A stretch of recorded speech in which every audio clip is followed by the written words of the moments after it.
Lila et l'amour de soi. Il était une fois, dans une forêt enchantée, une jeune fille du nom de Lila. Généreuse et aimante, elle donnait sans compter, convaincue que le don de soi était la clé pour être aimée en retour. Pourtant, malgré sa bonté, elle se sentait parfois incomplète, cherchant désespérément une robe qui reflèterait sa véritable identité et lui permettrait de se déplacer en toute liberté dans la forêt. Lila voulait une robe spéciale, capable de résister aux ronces et aux épines du chemin qu'elle parcourait chaque jour. Elle désirait une robe qui lui permettrait de s'échapper rapidement des ombres errantes de la forêt, si le besoin s'en faisait sentir. De plus, elle souhaitait une robe qui serait adaptée à toutes les saisons, car la forêt enchantée pouvait être aussi changeante que le vent. Mais surtout, Lila voulait une robe qui se fondrait harmonieusement dans ce monde féerique et qui reflèterait sa propre luminosité et authenticité.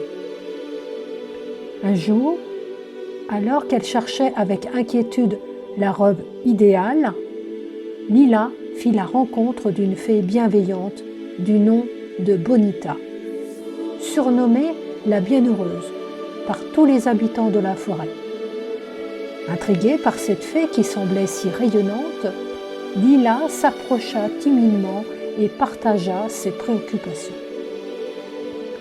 Bonita écouta attentivement avec bienveillance Lila, la rassura et lui parla avec douceur. Elle comprit que la jeune fille aspirait à être reconnue et admirée, mais que cette quête de reconnaissance l'empêchait de vivre pleinement son voyage. Bonita lui expliqua que l'envie de briller, bien qu'attirante, pouvait également attirer les ombres, car celles-ci cherchaient leur propre lumière dans les reflets des autres. Au cours de leur discussion, Bonita révéla à Lila une vérité essentielle. Il était primordial de préserver sa propre luminosité et ses idées pour elle-même. Tout ce que Lila reflétait, toutes ses qualités et sa générosité, devait d'abord être un cadeau pour elle-même. L'amour de soi était la clé pour briller de l'intérieur et rayonner autour d'elle, sans dépendre du regard ou de la reconnaissance des autres. Lila commença à comprendre que la recherche de la robe n'était pas seulement une quête de style, mais une quête de reconnaissance de soi.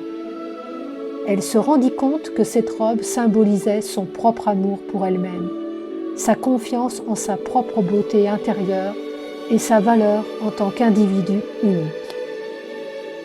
Touchée par les paroles de Bonita, Lila ressentit une chaleur dans son cœur et ses yeux commencèrent à s'illuminer. Bonita, la fée de lumière, pouvait sentir ses ailes frémir dans la créativité qui émanait de cette nouvelle prise de conscience.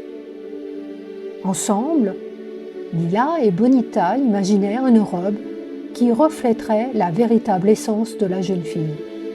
Une robe qui la mettrait en valeur sans besoin d'approbation extérieure.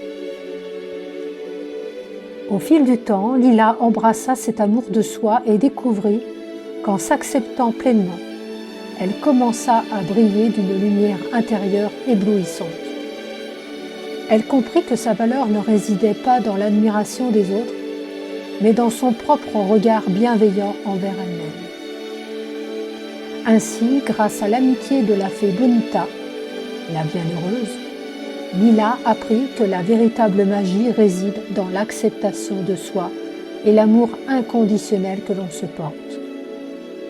Elle réalisa que lorsqu'elle donnait sans se perdre, lorsqu'elle se protégeait des ombres sans les repousser, et lorsqu'elle se montrait authentique, elle devenait la lumière qu'elle avait toujours cherchée.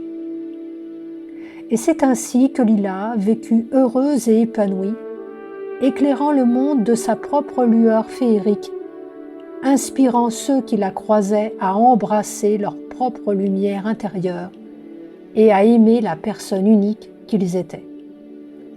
La forêt enchantée scintillait désormais, de mille feux grâce à la magie de l'amour de soi et de l'authenticité.